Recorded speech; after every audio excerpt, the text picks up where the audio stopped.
Au nom de Dieu, clément et miséricordieux, que le salut de Dieu soit sur le sceau des prophètes, le très vénéré Mohammed sur sa descendance, ainsi que sur tous les divins prophètes. Mesdames et messieurs, bonjour. Vous regardez la chaîne internationale Sahar, télévision francophone, émission hebdomadaire, magazine de l'Afrique. Nous sommes en pleine période de la décade de l'aube qui marque l'anniversaire de la victoire de la révolution islamique d'Iran en 11 au 11 février 1979. Cette année également, nous avons consacré nos émissions, notamment l'émission d'aujourd'hui du magazine de l'Afrique, à la révolution islamique d'Iran, ses acquis, le rôle de son architecte, le défunt Imam Khomeini, que sa demeure soit au paradis. Mais aujourd'hui, nous allons nous focaliser sur les répercussions de cette révolution islamique dans les autres pays du monde, notamment dans les pays de l'Afrique et tout particulièrement en Afrique du Nord. Restez avec nous, nous aurons également trois chers invités, deux invités ici présents au plateau et l'autre invité nous rejoindra à partir de Tunis, capitale tunisienne. Pour le moment, je suis avec au studio M. Olivier Lemoine, porte-parole du Parti solidaire français. Monsieur Lemoine, je vous dis bonjour et merci infiniment d'avoir accepté notre invitation à cette émission. Bonjour à vous, merci à vous également. Monsieur Lemoine, comme je viens de dire, aujourd'hui nous allons parler de la révolution islamique d'Iran, de ses acquis au niveau notamment politique, pas en Iran, à l'intérieur du pays, mais surtout dans la région, notamment dans les pays de l'Afrique, particulièrement en Afrique du Nord.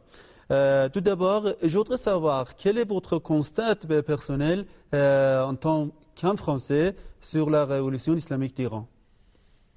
Alors, notre constat personnel est tout d'abord un constat historique. Nous nous retrouvions à l'époque encore dans une situation de guerre froide et l'affermissement d'une troisième voie politique était quelque chose d'encore très embryonnaire dans le monde. Après quelques tentatives plus ou moins fructueuses, l'affirmation des pays non alignés semblait compromise. Or, il s'est avéré qu'est survenue de façon tout à fait spectaculaire la révolution islamique d'Iran. Pour ma part, j'étais âgé à l'époque peut-être 10-11 ans. Et je me rappelle très bien cette période qui avait absolument ébranlé le monde entier et qui a eu des répercussions internationales inouïes.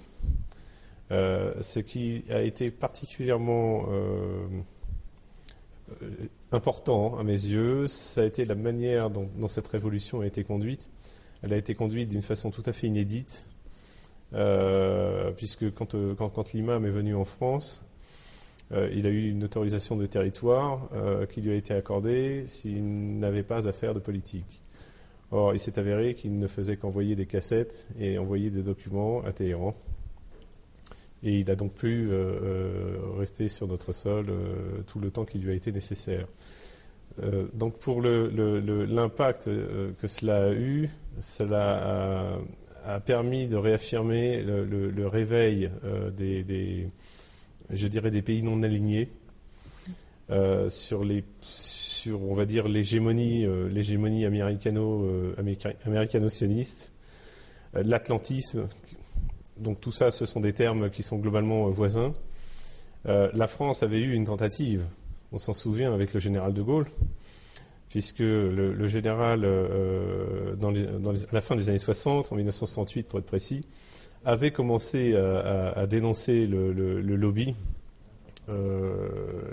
sioniste, et les pires déboires sont arrivés ensuite, puisque une mini-révolution en France est apparue, orchestrée par certains individus que nous connaissons bien, qui aujourd'hui sont aux affaires. Je pense en particulier à Daniel Cohn-Bendit, qui a été l'instigateur de la révolution de 1968 pour déstabiliser le général de Gaulle, qui avait osé dire à l'époque que le lobby sioniste était ce qu'il y avait de pire sur Terre. Et la stratégie du non-alignement de la France, avec l'obtention de l'indépendance nucléaire et le refus de l'OTAN dans les affaires françaises, ont coûté le poste au général de Gaulle au final. Et M. Cohn-Bendit, qui a organisé cette révolution en France, aujourd'hui est aux affaires au Conseil de l'Europe. Il occupe le poste de député européen dans le parti écologiste. Très bien. Merci beaucoup, M. Olivier, porte-parole du Parti solidaire français. Je rappelle que vous vous trouvez à Téhéran, capitale iranienne, pour participer à la 3e conférence internationale sur hollywoodisme. Maintenant, chers amis téléspectateurs, nous allons ensemble voir un reportage. Retour au studio dans quelques minutes.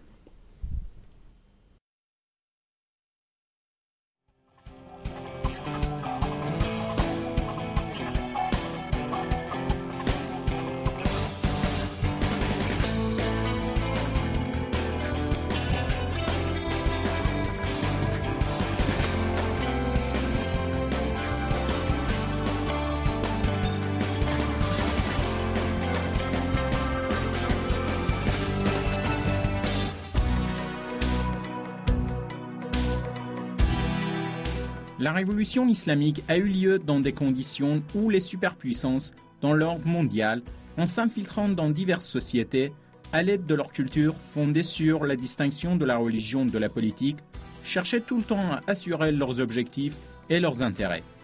Suite à la victoire de la révolution islamique en Iran, d'autres nations dans les 4 coins du monde, de l'Asie du Sud-Est jusqu'au Moyen-Orient et à l'Afrique, ont bien accueilli les slogans islamistes et progressistes de cette révolution.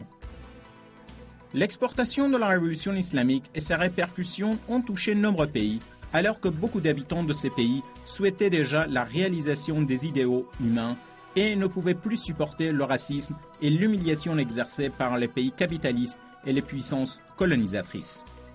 Les pays africains, entre autres, ont été influencés profondément par cette révolution. L'aspect islamique des mouvements populaires et sociaux et le retour vers l'islam constituent les principes majeurs de la révolution dans ces pays. En effet, les révolutions idéologiques, comme celle survenue en Iran, sont des phénomènes extranationaux qui peuvent même expliquer les conditions existantes dans les autres pays. La révolution islamique aussi, grâce à sa nature fondée sur la religion islamique, s'est fait passer dès le début une révolution extranationale. Les premières matières d'une idéologie basée sur l'islam se trouvent dans tous les pays islamiques.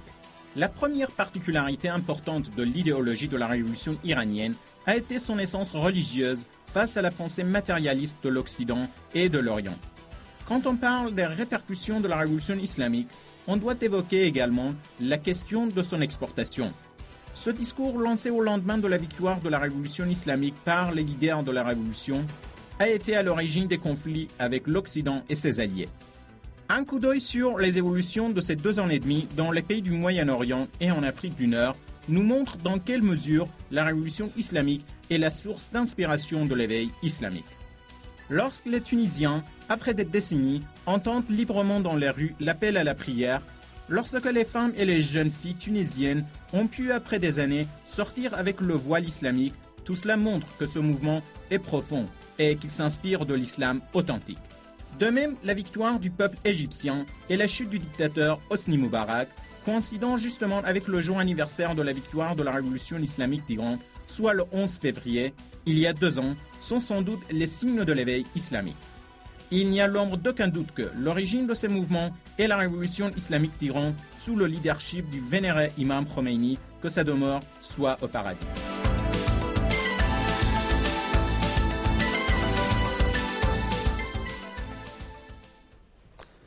« 10h30 à Téhéran, capitale iranienne, qui est témoin ces jours-ci des festivités marquant le 34e anniversaire de la victoire de la révolution islamique d'Iran. Une révolution qui a en quelque sorte influencé beaucoup de pays du monde, notamment les pays islamiques. Mais il faut préciser que même les pays non musulmans, notamment les pays de l'Amérique du Sud, ont en quelque sorte été influencés par les slogans et les valeurs de cette révolution islamique. Chers amis téléspectateurs, vous regardez l'émission hebdomadaire Magazine de l'Afrique à l'antenne de la chaîne internationale Sahar. Nous avons une autre chère invitée qui vient de nous joindre, Madame Gloria Ali Akbari, musicienne française. Madame Ali Akbari, je vous dis bonjour et je voudrais vous demander, pour commencer, de vous donner une petite biographie. Alors, je suis franco-iranienne. Mon père est iranien musulman, ma maman française chrétienne. J'ai grandi principalement en France, en Suisse également. J'ai passé quelques années à Londres, j'ai pas mal voyagé. Récemment, j'ai choisi ma religion en fait. Donc l'islam. Très bien. L'islam. Alors vous venez de vous convertir en islam. Oui, il y a de cela à peu près 1 an, après une longue recherche. Je sais que et mon père m'a toujours laissé la liberté. Il m'a dit quand tu seras prête, tu choisiras ta religion. Je ne te pousse pas, donc c'est Dieu qui décide. Et pourquoi l'islam? Parce que donc j'ai un peu regardé à droite à gauche ce qu'il y avait et j'avais vraiment le besoin de trouver Dieu en fait et de trouver une vraie signification à Dieu. Donc j'ai lu le Coran et ce qui était intéressant pour moi, c'est de voir que Dieu nous parle en fait et Dieu me parle vraiment à travers le Coran. Donc et me donne finalement un guide de vie qui me permet d'être droite, d'être une bonne personne. Et d'atteindre le bonheur sur cette terre et j'espère la vie d'après. Très bien. Madame Ali Akbari, il me semble que vous êtes née après la victoire de la révolution islamique. Oui, c'est vrai? Bon, vous n'avez pas vécu les jours où les Iraniens étaient en train de révolter contre le régime dictatorial du Shah. La révolution islamique d'Iran, la personne de l'imam Khomeini, que ça demeure soit au paradis, qu'est-ce que ces deux facteurs vous suggèrent? Les facteurs de... C'est-à-dire la révolution islamique d'Iran Oui. et la personne de l'imam Khomeini. Qu'est-ce qu'ils disent pour vous? Alors, ils me disent que... je sais que l'imam Khomeini a permis aux musulmans, a permis de former une république, un pays où l'islam était beaucoup plus présente en fait et permettait aux musulmans de s'exprimer encore plus en fait il a permis aussi que le pays ne déborde pas et reste dans la droiture en fait par les lois qui étaient imposées. Donc je pense que l'Iran est effectivement un lieu saint pour les musulmans chiites de tout du monde entier en fait. C'est vraiment je pense et ça a eu une influence sur moi justement. Je me suis dit si je veux vraiment vivre dans la religion musulmane chiite, je pense que l'Iran est un pays qui m'aiderait en fait à être dans ce chemin en fait, sans être trop tenté par la diversion. Ouais.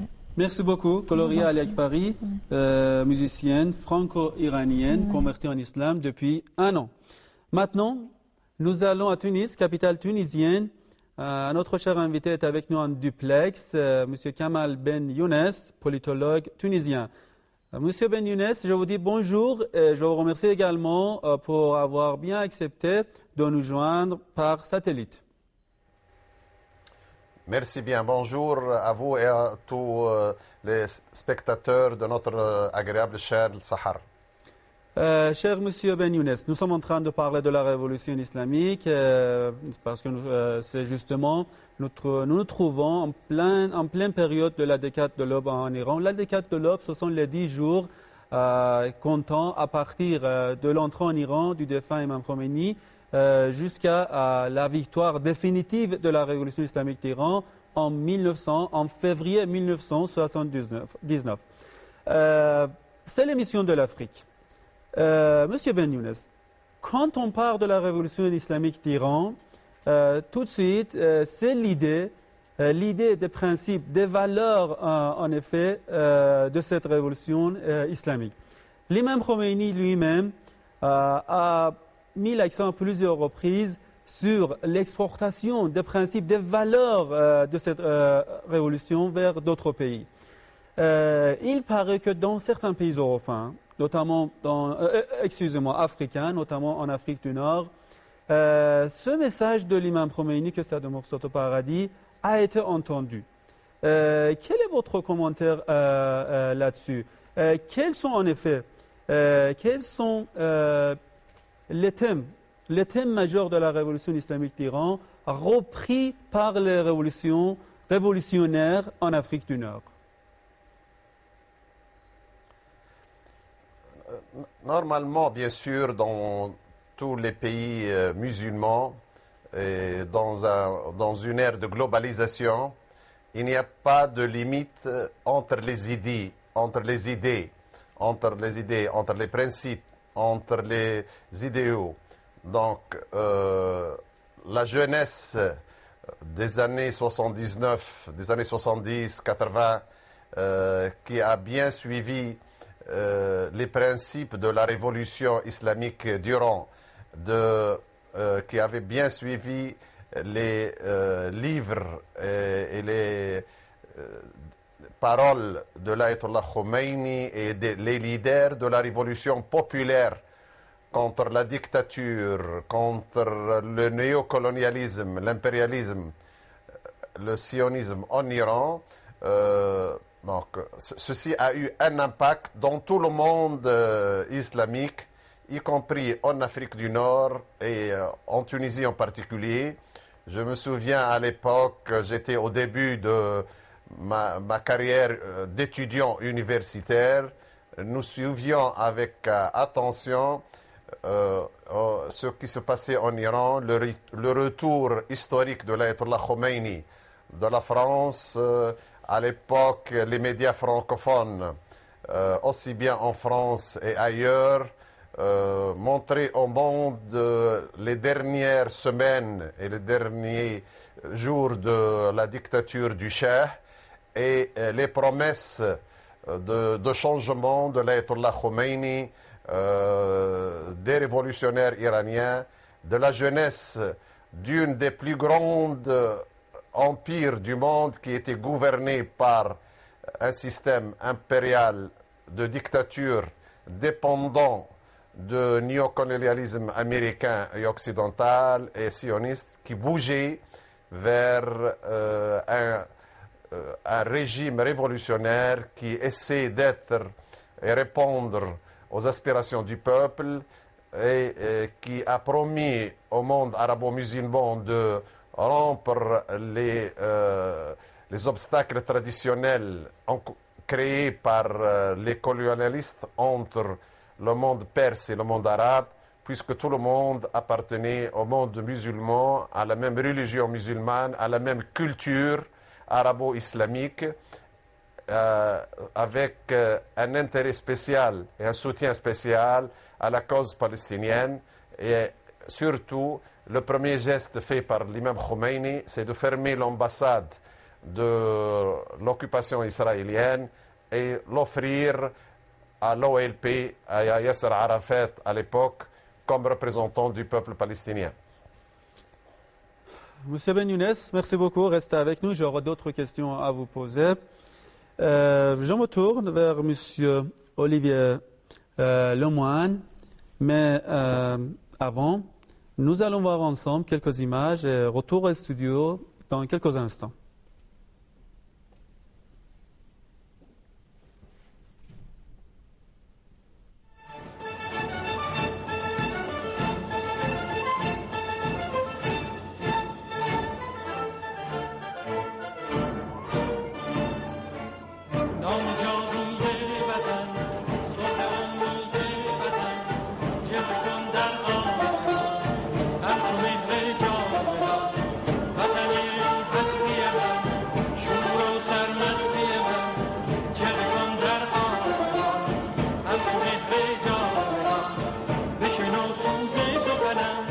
که هم آواز تو منم همه جان و تنم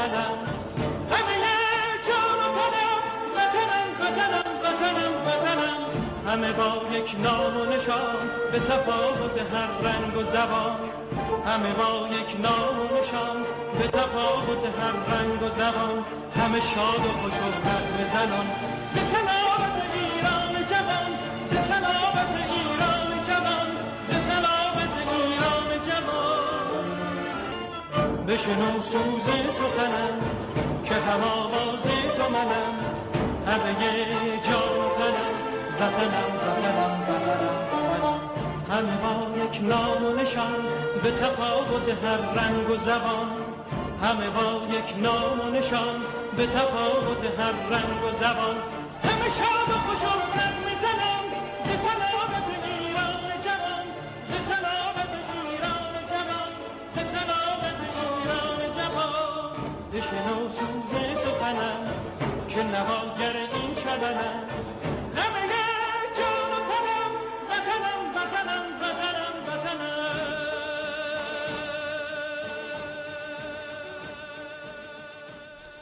Belle chanson. Merci d'avoir choisi la chaîne internationale Sahar, télévision francophone de cette chaîne. Olivier Lemoine, vous êtes porte-parole du Parti solidaire français. Il y a quelques 2 ans, nous sommes témoins des révolutions, des soulèvements populaires dits l'éveil islamique, ou comme disent la presse occidentale, le printemps arabe, dans certains pays du Moyen-Orient et de l'Afrique du Nord. Nombreux sont, Monsieur Lemoine, les analystes, les observateurs politiques qui reconnaissent que ces révolutions, ces soulèvements populaires en Libye, en Tunisie, en Égypte, à Bahreïn même, où nous sommes témoins d'une répression sanglante du régime contre les manifestants, se sont inspirés de la révolution islamique d'Iran. Pourquoi ?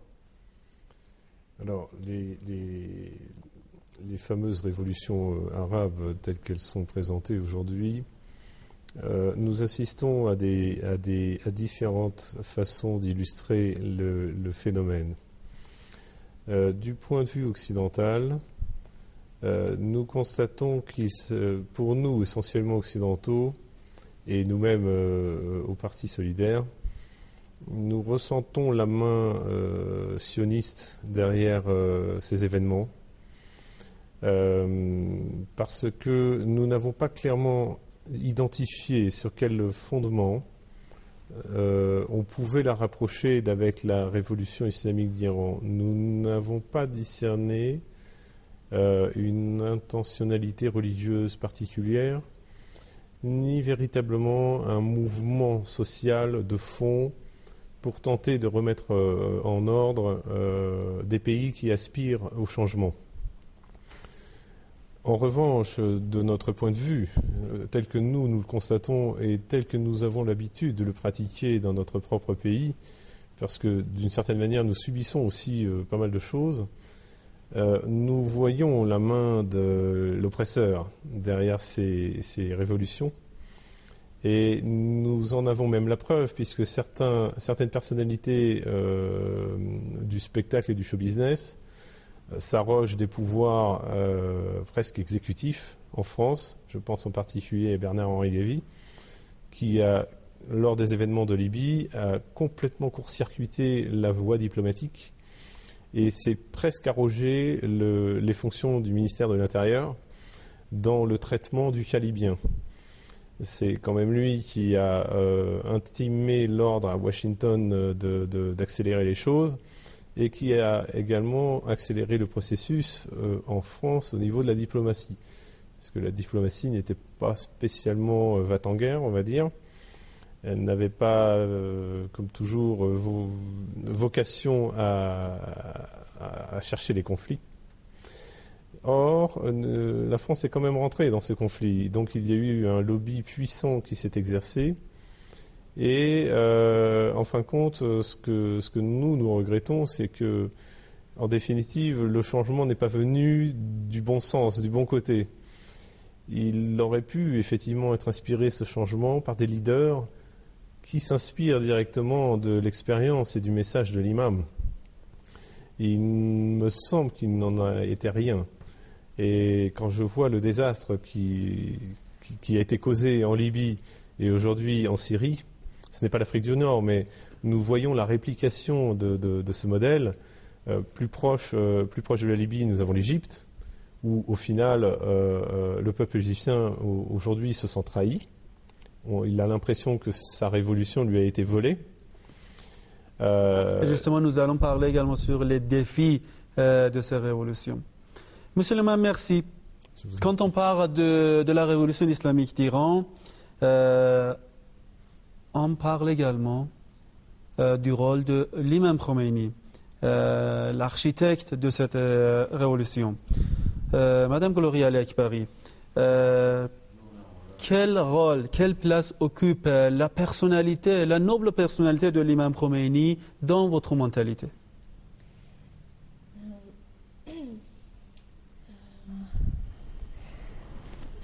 Dans ma mentalité, c'est un révolutionnaire. C'est vraiment une personne qui a, si on veut, coupé l'élan de tout ce mouvement de libération du monde, si on veut, qui allait dans un sens qui n'était pas bon pour tout le monde finalement et dont tout le monde n'était pas d'accord. Et je pense que c'est quelqu'un qui a mis un terme justement à cette libération qui n'avait pas de sens vraiment pour les musulmans principalement, pour ceux qui voulaient garder, les chrétiens aussi, pour ceux qui voulaient garder des valeurs pures et saines. Donc c'est un sauveur en quelque sorte, oui. Malheureusement, il a été associé à beaucoup de massacres, notamment le jour du Vendredi Noir, etc. Mais bon, je pense qu'il faut, quand vraiment on le connaît, on y voit plus de bien que de mal. Merci beaucoup, Gloria Ali-Akbari. Nous allons à Tunis avec M. Kamal Ben Younes, politologue tunisien. Monsieur Ben Younes, les récentes révolutions dans certains pays de la région Moyen-Orient et en Afrique du Nord sont toutes survenues dans les pays où la religion des habitants est l'islam. À votre avis, quel élément de l'islam encourage ses adeptes à se révolter contre la dictature et contre le despotisme? Certainement, l'islam en tant que perception de la vie n'est pas seulement une perception religieuse classique qui se limite à la prière et au contact entre l'être humain et le Dieu, comme c'est le cas pour d'autres religions. L'islam, c'est une perception globale. Depuis le début, l'islam s'intéresse en même temps à la vie privée de chaque personne, à sa relation avec le Dieu, ses relations avec le livre saint, mais c'est en même temps une perception d'organiser la société, organiser la vie collective et organiser le monde politique, ou ce qu'on appelle maintenant la société civile et la société politique. Donc, lorsque dans une société arabo-musulmane ou musulmane en général, ou dans une société où la majorité est musulmane, il y a une dictature, il y a l'inégalité, il y a une dépendance de l'étranger ou bien le néocolonialisme, c'est normal que l'islam, en tant qu'idéologie, entre guillemets, ou bien en tant que référence, peut être un repli identitaire et encourage ou bien encadre le soulèvement social, encourage le soulèvement des peuples contre la dictature, la corruption et contre toutes les atteintes aux principes de l'islam, contre l'immoralité dans Kamal la vie Ben Younes, politique, merci puisque beaucoup. l'islam est une religion de moralité. Excusez-moi, désolé, nous n'avons pas plus de temps. Kamal Ben Younes, politologue tunisien, je vous souhaite une très bonne journée. Merci. Merci à vous, au revoir. Monsieur Lemoine, nous n'avons qu'une minute et demie au maximum. Les défis des révolutions dans certains pays arabes. La révolution islamique d'Iran a eu la chance de bénéficier d'un leadership unique. Alors qu'on sent le manque d'un leader dans ces pays où nous sommes témoins de ces révolutions récemment. Quel est votre commentaire là-dessus? Alors, c'est tout à fait exact. Je vous remercie de souligner ce point. Effectivement, une personnalité et un leadership comme celui de l'imam, c'est quelque chose qui arrive, à mon sens, une fois tous les peut-être 2000 ans ou de façon similaire. Le manque de leadership que nous constatons dans les révolutions dites printemps arabe vient du fait que ce sont des révolutions, à mon sens, qui sont téléguidées par des officines toxiques, qui sont loin des capitales arabes et qui, je dirais, placent leurs pions là où ça les intéresse. Donc ce sont avant tout des opérations de pillage avec des objectifs économiques. Pour la Libye, c'est tout à fait évident. Et le manque de leadership, si vous voulez, qui en découle, en est parfaitement logique. Olivier Lemoine, porte-parole du Parti solidaire français, merci beaucoup. Merci à vous. Je vous remercie également Madame Gloria Ali Akbari, excusez-moi, musicienne franco-iranienne. Je vous souhaite à tous les deux une très bonne journée. Merci à vous. Merci. Chers amis téléspectateurs, ainsi s'achève cette émission. Au nom de tout l'équipage de Sahar, je vous souhaite une très bonne journée. Au revoir et à la semaine prochaine.